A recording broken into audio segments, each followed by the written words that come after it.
Oh, good. Looks like we're live. Rock and roll. Hey, good morning, Sergeant Major. He says, good morning, sports fans. All right. So it's Firearms Friday. We're just doing straight DGUs this morning. There are some developments in the courts, but nothing concrete that we haven't already covered or is worth going over again just yet. Good morning, Aaron Olson. Sound check. I think I got the right mic this morning. But stuff happens. And a little bit of housekeeping real quick. Rumble just changed the rules on me again. Every so often we get a new set of requirements to keep the program, to keep the show in the program. So now I've got to do 5 raids this month. So we'll see how that goes. At the end of as we wrap up today, I'll pull up Rumble and we'll look at what other live streams are live as we wrap up today, and I'll hit you guys with a raid. I think I know how to do it. I've done it before, and when I say I think I know how to do it, I mean they've changed some mechanism, so I don't know if I can do it in the chat here in Rumble Studio or if I have to actually go to the Rumble chat separately to do it. So we'll figure that out. Sergeant Major says Ellie is watching. That's my baby girl. Good morning, princess. I hope you had a good time. We have a little family story time. We have a relatively new tradition in my household where all 4 kids get a day with daddy and a day with mommy for Christmas. And this year we're throwing in all 4 kids get a day with ma and granddad. So Ellie, my youngest, my babyest girl, got to spend the night with her grandmother and granddaddy last night. And they took her like good old white people. They took her out for the Lord's chicken and let her play on the playground yesterday. Hey, Sergeant Major, did you get her a brownie? Because she got her date with Daddy Monday this week, and she insisted we go to Chick-fil-A on our outing. So we went to Chick-fil-A, and then we went shopping a little bit. But when we went to Chick-fil-A, I got her a brownie. And she opened it up and she was super excited about the brownie. And then she took that first bite of the brownie and she said, "Oh my gosh, Daddy, this brownie's perfect. It's just perfect. It's the best brownie ever. Only it's not as good as Penelope's brownies because it's not homemade, and Penelope uses way more and better chocolate chips." And that, I cannot tell you how much that just made my week. That that baby girl, this is a perfect brownie, but my big sister makes them better. So yeah, very happy with that. Oh. And on, in other news, just kind of tangentially related, His Majesty brought me a present yesterday, a pile of bricks and steel, and we built a smoker. So, of course, it started raining almost as soon as we got done putting it together. So I haven't gotten a chance yet, but new flat ground pit smoker. I'm going to have to burn it a couple times to get everything clean and seasoned, and then hopefully be doing a first smoke on that. Y'all, especially as we go deeper into the holiday season, like, I want to grow this channel. I do. I want to grow it on Rumble and YouTube, and algorithmically, that means sticking tighter and tighter to. Usually it means sticking tight to our usual fare, which for this show is, of course, politics, news analysis, right? And of course, Firearms Friday. We veer away from the more current events for the Saturday night deep dives. Sometimes we do deep history, like our coverage on China, the French Revolution, Marcus not Marcus Aurelius. We haven't done Marcus Aurelius yet. Alexander the Great. We will be doing Marcus Aurelius. We got a lot to go. Sergeant Major says I can sing Christmas carols. We'll see. But what I can definitely do, we might just have to do some kind of cooking videos on smoking something. Because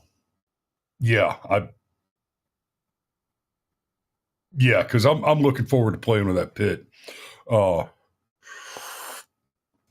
Anyhow, Patrick says Marcus Aurelius will be a long one. Yeah, well, it's going to be it's probably, Patrick, it's going to be hard to beat the deep dive on the hero's journey, because that one went just short of 5 hours. But I like to try and keep those to around 3 hours. I like to try and, we start them at 9. I like to try and cut them off around midnight. I ain't gonna lie, when we get around to Marcus Aurelius, we might just start an hour early for safety's sake. So,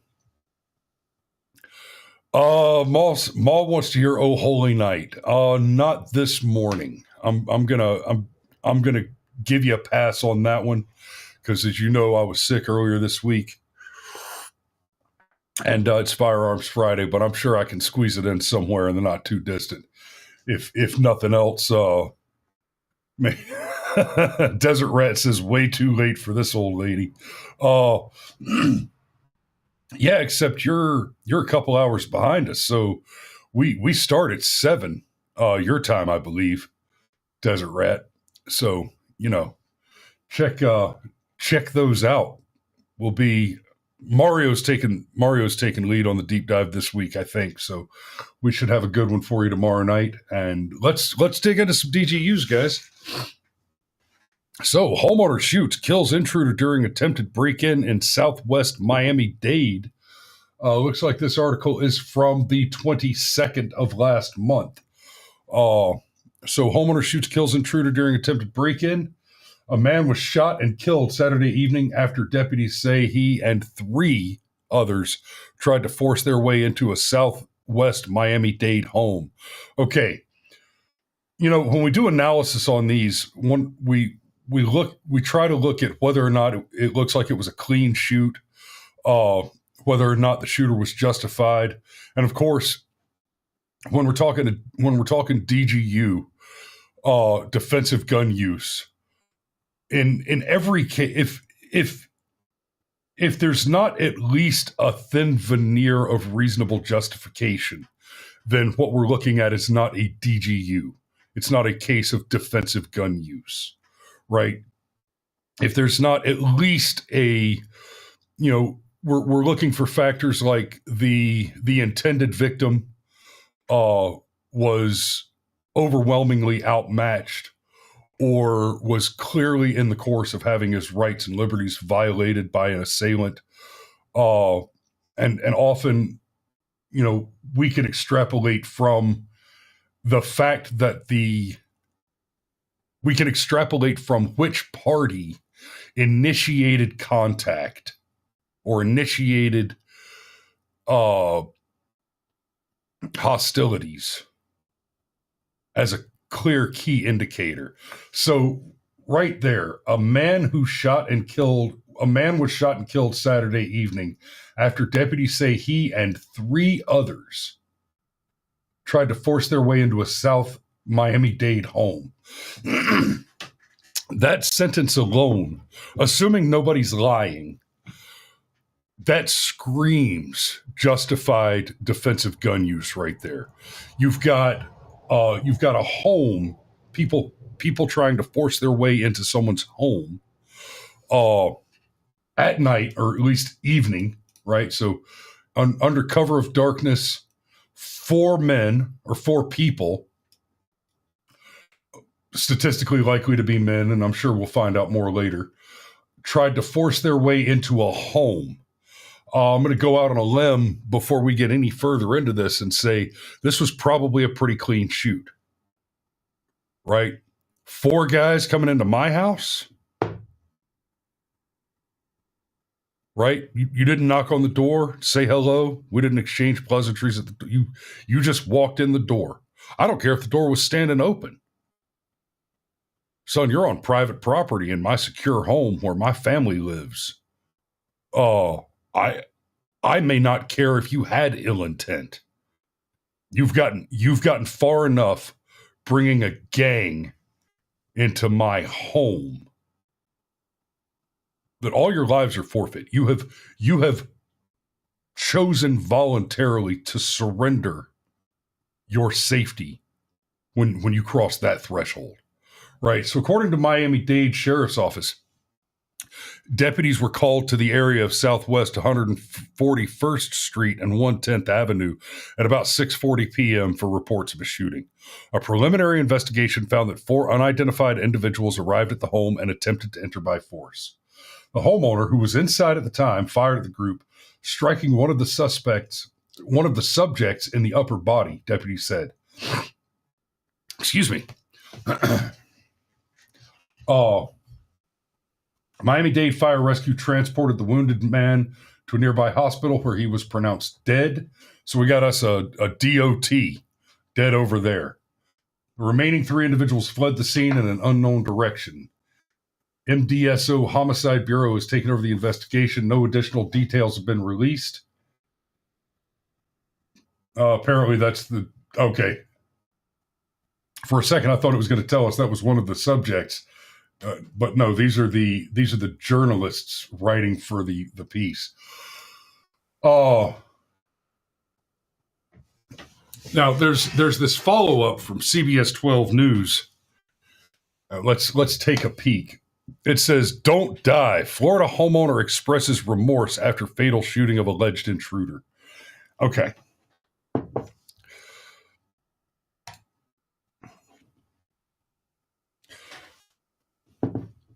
I get it. I do. Hindsight is 2020. Even in 2025. Hindsight is 2020, and amusingly, 2020 is also hindsight. But this it says the homeowner expresses remorse after fatal shooting of alleged intruder. So this is CBS 12. This is a follow-up to the same story. And I get it. Good people don't want to just kill people for no good reason. And I know I got a lot of veterans watching this morning.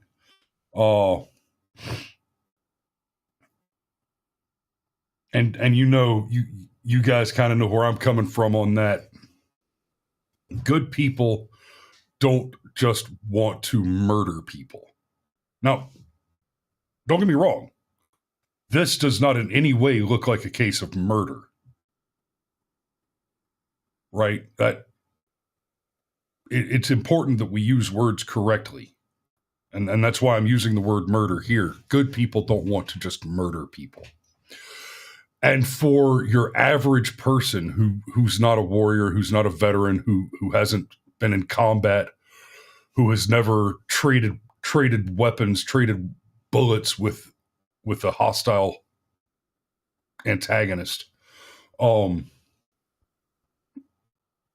being put in a position where you have to take someone else's life in your own defense, no matter how well one might understand it academically, having never had to do it before, having no experience with it, I could certainly see how a person might feel remorse over having taken someone else's life. You might have personal doubts. You might, ask yourself the questions: was there really no other way? Maybe I could have said the right thing. Maybe I could have just given him all my money and he didn't have to die. I get it.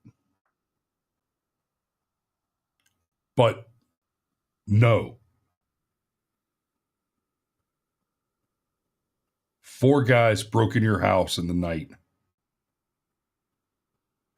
there were no good outcomes.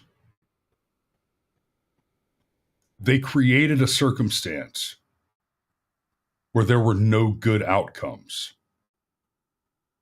When someone else puts you in a position where every choice you can possibly make is a bad choice, right? You have to choose between them surviving, right? Your options are they die, you die, you're injured, hurt, maimed, your property is taken from you, right? There's not an outcome in a situation like that. There's not an outcome where they leave, you remain whole, and everybody gets to be happy when it's done. And that's because the aggressor, the criminal, the assailant, the burglar, right? They chose to create a no-win scenario for all parties involved. Right?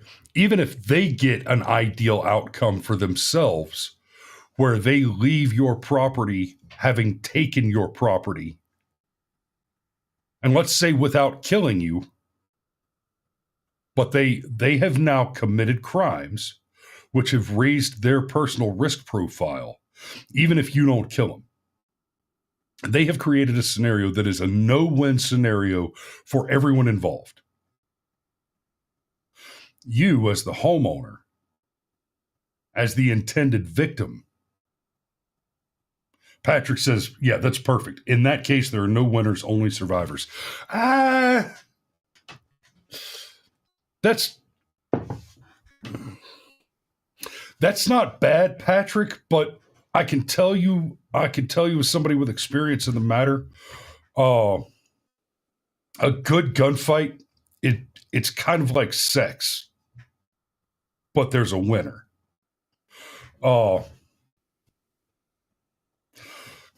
Same thing for mixed martial arts. Until you've watched the light go out in somebody else's eyes, you don't know what you're missing, gentlemen. I highly recommend it. Also, like sex, there gets to be a point where you're just too old. It gets more difficult to stay in the ring. I don't get in the ring anymore. I don't try to choke grown men with their own clothes anymore. that ship may have sailed. But the story goes as the follow-up. Don't die. Florida homeowner expresses remorse after fatal shooting. A Miami-Dade homeowner is expressing deep remorse after fatally shooting a man who allegedly barged into his home late Saturday night. The homeowner, who asked not to be identified, says he never intended to take a life. Yeah, well, you were forced to, my man. So if there's any chance that you, the homeowner, who were put in this terrible position, happen to see this episode, happen to see this analysis on the reporting from your incident, I want you to know this. You did the right thing. Okay?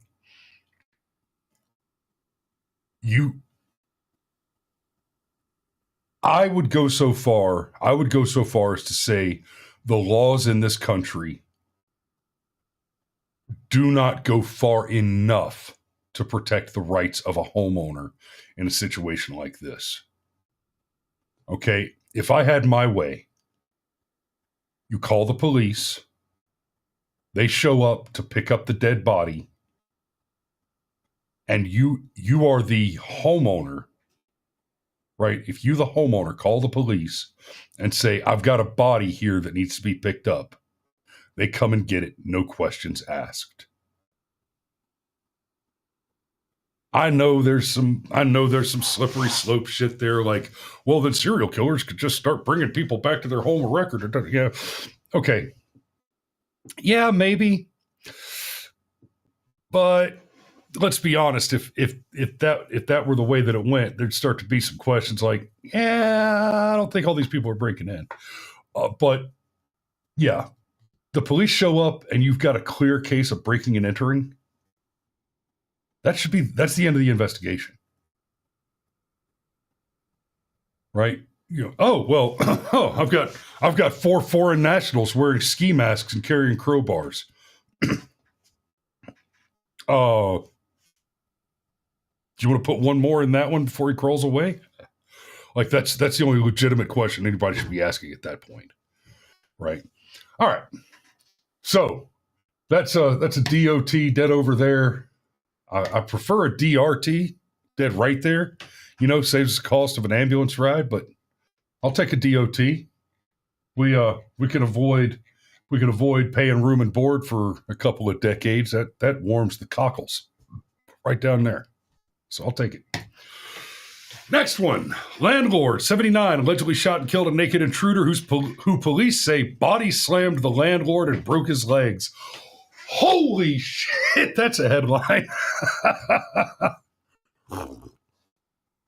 Okay. All right. Whew. Y'all remember the butt gun?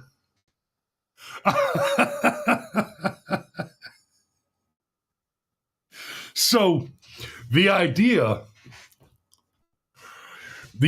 on these DGUs has always been, to the greatest extent possible, and I like to remind you guys of this from time to time, the idea on these DGUs has always been, to the greatest extent possible, I want to know as little as I can about the headline, about the article, before we read it for the first time on air. I want to get an article that I have reasonable belief is a DGU. And part of that I take just by which sources they come from. And then without having read it, read it for the first time on air so that we can have those great moments like that. ChatGPT is doing the Lord's work in that vein for me, because I can tell ChatGPT, this is what I'm looking for in a DGU. Go get them. And then I can open all the articles. That's what I did this morning.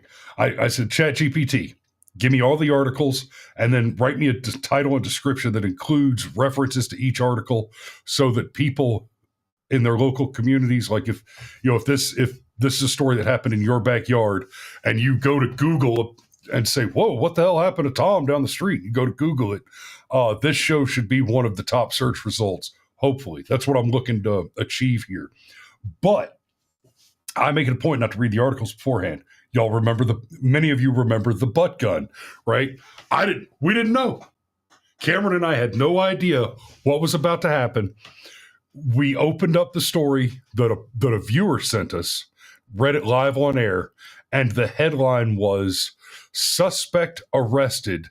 And after he robbed a convenience store, I think it was. And then we start reading the story, and it turns out the police found 2 guns on him and then continued the search, did a cavity search, and found that he had a .38 special shoved up his backside. Like he had put it in a rubber glove and stuck it in his prison wallet. And we were dying on air. So here we go. Landlord, 79, allegedly shot and killed a naked intruder who police say body slammed the landlord and broke his legs. Security camera footage showed the intruder wandering down the street and talking to himself moments before the alleged incident. Okay, hold up. Wait a minute. Do we have the security camera? I didn't know. Oh, shit. Oh, shit. Y'all, A violent confrontation between a naked intruder and a landlord leaves one of them dead, the other with broken legs. This happened this morning at a Studio City apartment. A neighbor's camera capturing the intruder as he was walking around the neighborhood naked. Eyewitness News reporter Carlos Granda has the details. This is the naked. Oh, God. Oh, God. We have the security footage. Suspect just before the incident. A neighbor gave us this surveillance video of him as he comes up to her front door. You see him grab a sign that indicates the house has a security system. Then after a few seconds, he goes across the street. It was a startling wake-up call for neighbors who heard screaming and then the gunshots. Scrambling and yelling outside, and we just assumed it was a homeless person or somebody getting into a little spat. And then when she heard gunshots, that's when she was frantically texting me like, oh my God, you gotta get back here. I have no idea what's happening. It happened just after 7 this morning at the apartments next to the off-ramp of the 101 freeway at Tujunga.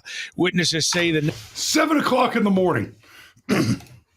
It's 7 o'clock in the morning, and homeboy is wandering around the streets bare ass and butt naked and breaking into a house. Y'all,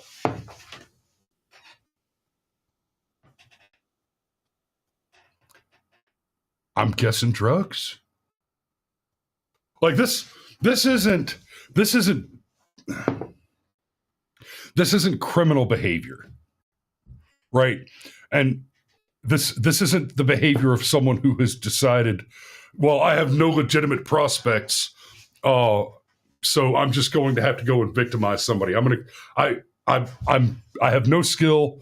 I've ruined my life with bad decisions, and so I have to choose between either finding a job that hires people without a drug test, or just going to have to embrace the life of crime. No. This is not criminal behavior. This is psychotic behavior. This is psychotic break shit. Right? This is idiots, retards, and epileptics asylum time. Yeah. Yeah, this is lock them up in the state hospital territory right here. Naked man broke into the property. Police say he actually got into the apartment and the woman inside was screaming at him to leave. We spoke to one witness who didn't want to be identified. I heard commotion, like a lady yelling. Then I look over and it was a naked guy. And I was just like, at first I thought it was just like maybe a house fire. Like, why is he out here naked?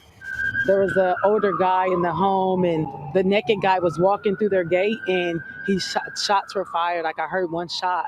Then I kind of looked over a little bit and the naked guy was on the ground and the older guy was on the ground and he shot him 2 more times. Detectives say the suspect was inside when he was confronted by that 79-year-old Vietnam veteran who lives in the same duplex. The suspect approaches the male 79-year-old and body slams him on the ground. The neighbor, who's 79 years old, subsequently suffered we get it. The 2 guy broken legs. We get it. He was old, and yeah, broken legs. That's not a.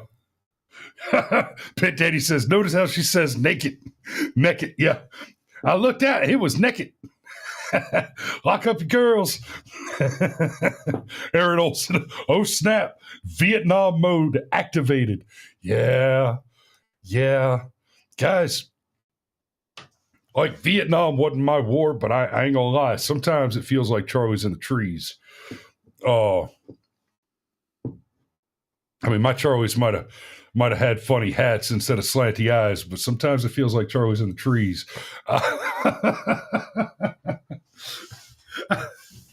ain't gonna lie. You got... Whew. Nope, I ain't gonna tell that on air. If it's after midnight, he's naked. Before, he's just naked. Patrick says, Vietnam vet. That's not the one you want. You know, Patrick, the truth is, any era vet, you got about a 50-50 chance that they've been scratching that itch for a decade. It's like, y'all got any more high value targets? You ain't got any more. You ain't got any more confirmed IDs under there, do you? Whew. All right. And then back to the story. Oh, I'm so glad they had the video on that one. And the video was perfect. We got all the information we needed without having to look at Homeboy's junk. That works out for me. Friday morning, around 7 o'clock local time. This is November 7th. So this story is about a month old. The intruder wandered into the apartment complex of the 4500 block of Tahunga Avenue. Captain Warner Castillo of the Los Angeles Police Department told NBC4. Okay, and that's worth noting there. L.A. So broke the guy's legs, and I'm looking. Yeah, okay, yeah, it's okay. It's right there in the shot and killed. So we got a DRT. I can live with that. I'm pretty happy with that DRT. All right, let's get to next DGU. I'm gonna do one more, and then I need to wrap it up and get down the road. And before I can do that, we got to find us a live stream that's on air currently that I can raid you guys to. And I'll give you some instructions before I kick you off on the raid. Hey, by the way, kind of an update on that situation. We got to do 5 raids this month. Guess what I don't have to do this month? I don't have to do any paid ad reads this month. So I'm probably not gonna, because the paid ad reads, I've been doing them the last couple months because they were a requirement, but they just don't pay that much. And it's hard, for what they pay, not quite worth doing yet. That said, you boys get out there and find me a few thousand more viewers, and I might just have to start shilling some coffee products and Rumble stuff and everything. So, an official journal of the, okay,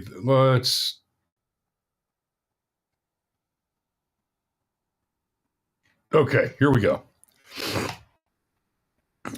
This from the Armed Citizen today. A 46-year-old man was shot by the female resident of a Savannah, Georgia home in an apparent self-defense situation, police say. Officers responded to a report of shots fired at the address just before 2 p.m. on Sunday, October 26th. I'm going to have to refine the algorithmic search mechanics, because these stories are supposed to be within the last 7 days generally. I bet you this article, yeah, there it is. The article was written last week, at the end of last week, even though the incident is over a month old.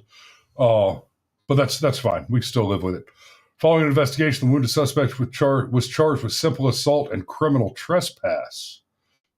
So, what? Oh, from the Armed Citizens Archives, the early morning hours in Stewartstown, what the hell is this?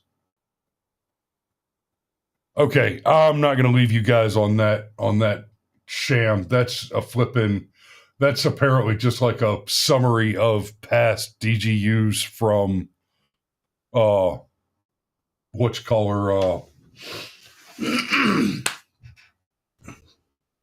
Armed Citizens backlog. Patrick says, shame you can't raid TPS report. You know what, Patrick? I can. What I can do, actually, I could do, maybe that's worth a little experimentation. I can do this show. I could do kind of a supplemental show on Monday and Thursday and try rating TPS report when they go live, and just do maybe I'll just go live an hour before. And we'll see how that works out.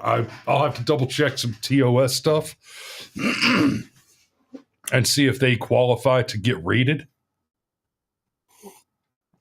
So I could just go live at 8 on Monday or Thursday and do whatever I'm going to do and raid you guys over to Alex and Danny. Well, maybe that's worth looking at next week. I'll talk to Alex today after the show about that. So, all right, here we go. Oklahoma 7-Eleven clerk. What? Oh, I see what I did. Oklahoma 7-Eleven clerk mom of 3 fired after shooting customer who attacked her. I need to be here for my kids. Yes, you do, honey. Yes, you do. Okay. Getting ready. Training. Right? You got 100 soldiers. You're getting them ready to go down range. Most of them are between 20 and 25 years old. Going on their first deployment. And something that gets talked about, especially when you're fighting, let's be frank, especially when you're fighting Muslims in primarily Muslim countries that have a high density of terror campaign type organizations. A conversation you will have with those young soldiers is about killing kids.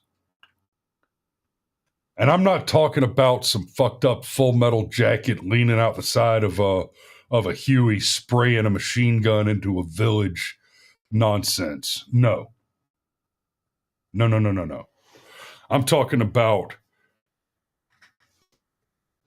Muslims will promise a 6-year-old child that if they take a hand grenade and throw it at the army men, that when they come back, they'll give them a candy bar. I've seen them do it. Hey, little buddy, take this ball and go throw it at the Americans. And when you come back, I've got this Hershey bar. It's an American Hershey bar. You're gonna love it. Okay, mister. And that kid gets greased.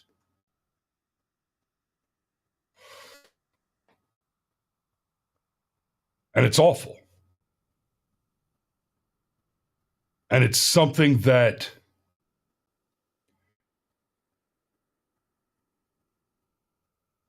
you should feel awful trying to explain to a soldier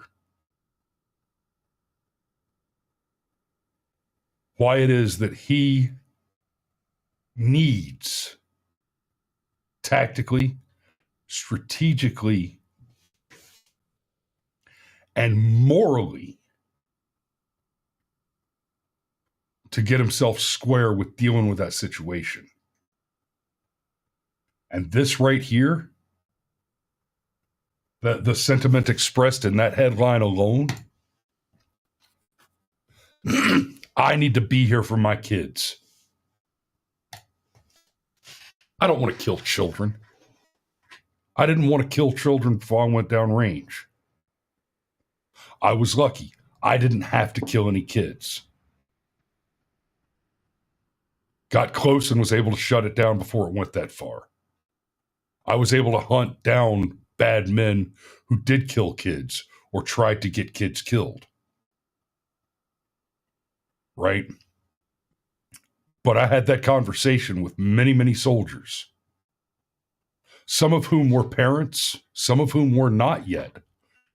Right? Some of whom were newlyweds, hoping to be parents one day. And listen, no.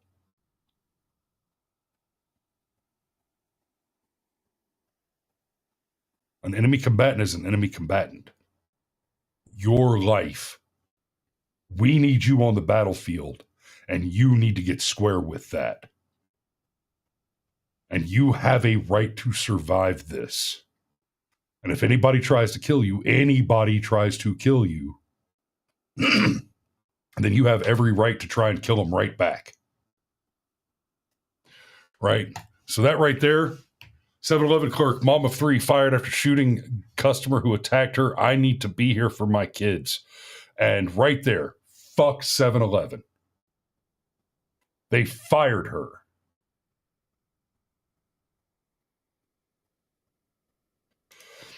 If you haven't done it already, guys,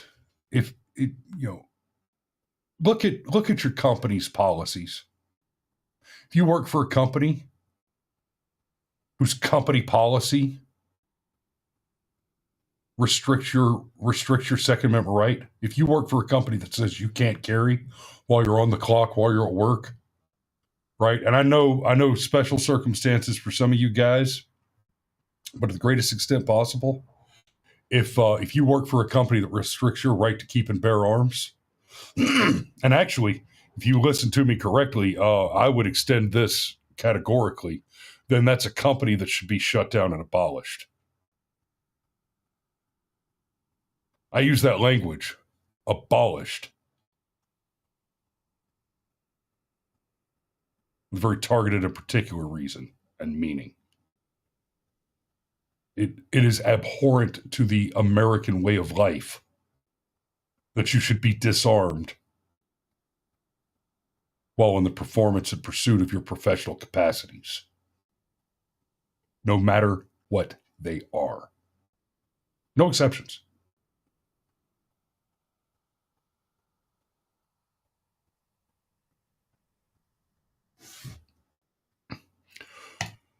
Okay, so a brave Oklahoma 7-Eleven clerk was fired for shooting a customer who tried to strangle her and threatened to slice her head off because she used her own gun, violating the convenience store's policy. Stephanie Dilyard, 25, said she was working alone at the Oklahoma City 7-Eleven just after midnight, November 14th, when a man came in and tried to pay for a trove of junk food with a counterfeit $100 bill.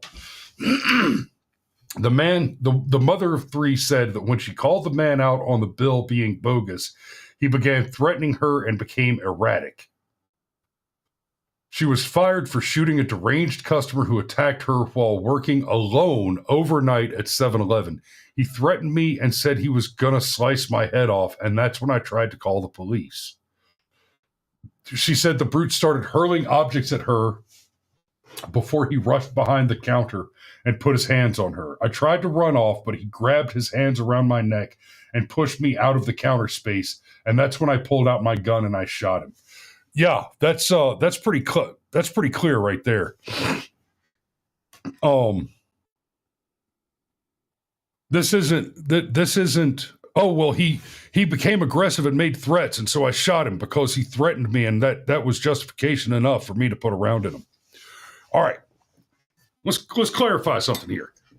Thing one, yes, if someone makes a threat to do you great bodily harm, morally,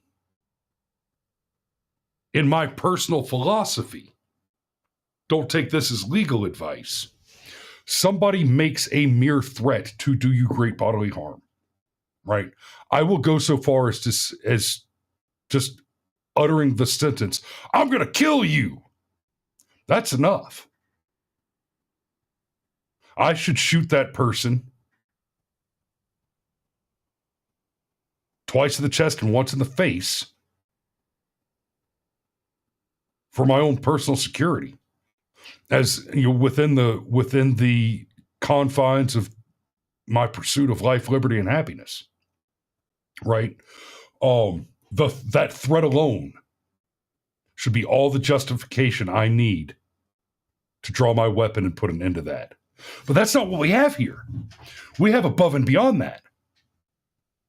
We have a young lady who tried to evade, tried to run off, quote unquote, and was not merely pursued. He grabbed his hands around my neck, pushed me over the counter, and that's when I pulled my gun and I shot him. He physically assaulted her. 7-Eleven fired her.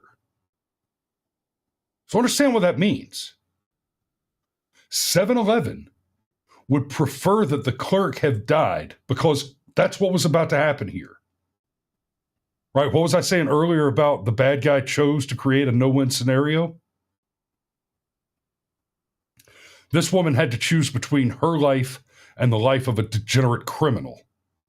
And she correctly chose her life, her children, her family, her responsibilities, and her right to those things. She chose all of that over allowing a degenerate, dangerous criminal to continue on and likely take the lives and children and families and responsibilities and rights of more victims if he was allowed to proceed.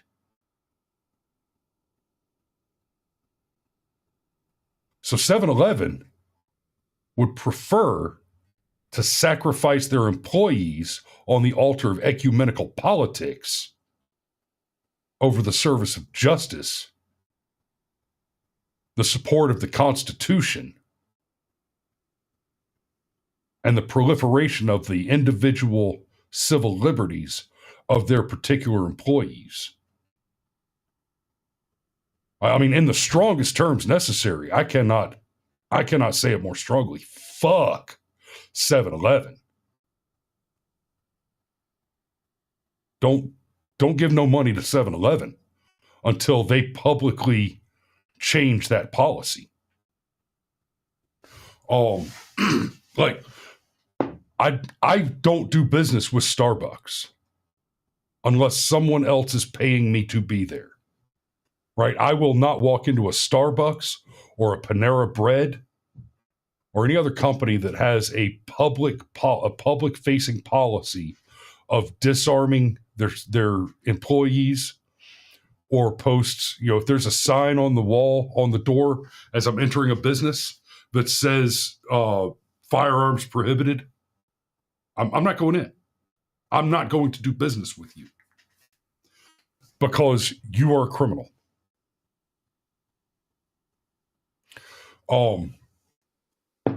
And so my policy, because I do have to do business with people, I will go into one of these commie hotbeds because I know not everybody's paying attention, not everybody understands the world, and I have clients who are not politically aware, who don't have they don't actually understand that they have a personal stake in the veracity of our constitutional liberties. So I'll go into a Starbucks or a Panera Bread if someone is paying me to be there. If I'm making a profit, then I'll go there. But even then, if I've got a client that says, "Yeah, can you meet me at the Starbucks at so and so, wherever," if I can pull it off, reasonably, I say, "Oh, that doesn't work for me. It's a little too far out for that time frame. If we could either move the appointment to a later time, or if you could meet me at this other location, save me 20 minutes of driving, that'd be great." So, but I say all that to say, 7-Eleven is wrong as two boys fucking here. They have completely shit the bed.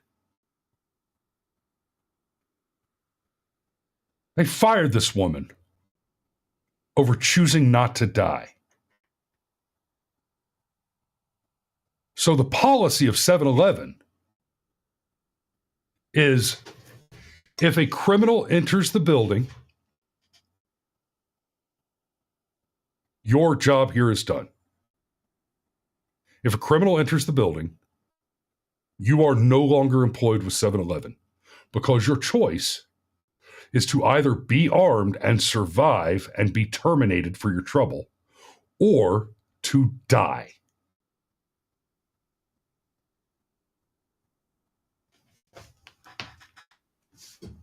That's the position that 7-Eleven's putting you in, right? And that means a couple more things.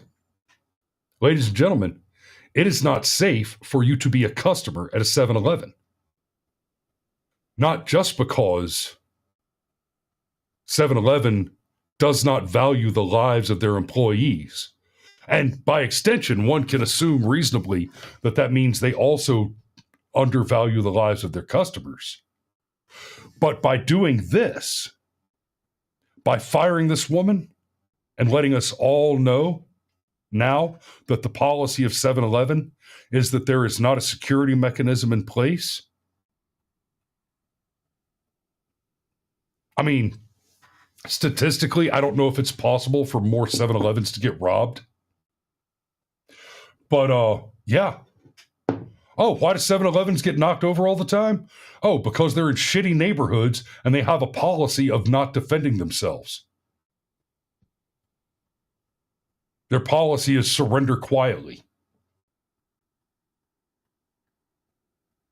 So yeah, if you're in desperate trouble, and the thing you need is to pull over and get gas and a cup of coffee, don't go to a fucking 7-Eleven.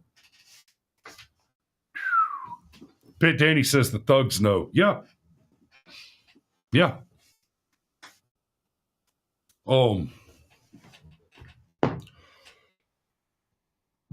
Maybe that's a show worth doing. Maybe we should call the corporate headquarters of various companies and ask them about their employee firearms policies. That'd be fun. All right, guys. I'm going to go ahead and put a pin in this one. But first, we got to find us.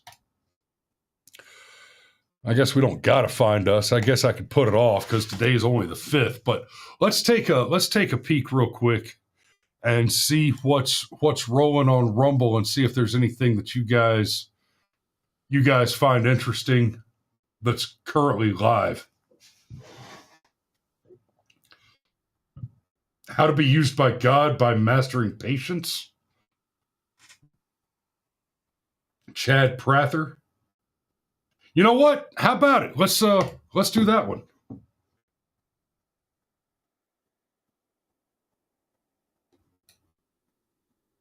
Let's throw the man a Rumble raid. What do you say, guys?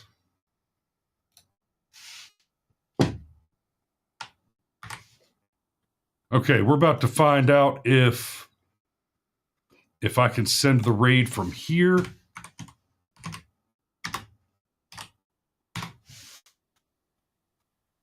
Or if I have to go to the other side, to the other thing.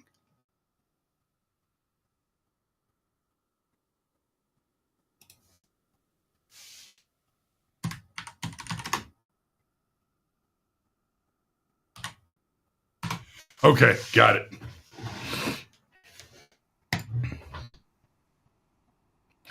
All right, guys. I'm going to go ahead and y'all should be getting, I'm going to hang out with you for just a minute and see how that goes, because y'all should be getting kind of a notification to accept the raid, I think. Did it go through?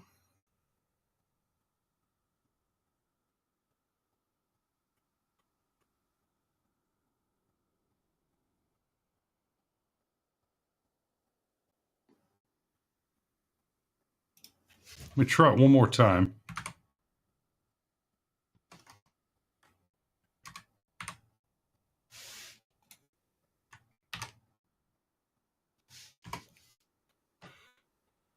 Oh, it says I must wait 10 minutes between raids. Did y'all see something happen for the raids? Let me know in the live chat, guys, if y'all saw anything change. Because I did not. Oh, I see I see Aaron Olson. Groovy. Okay, so I'm going to go ahead and switch over there. And you guys, thanks for watching this morning. We love you, and we will see you tomorrow.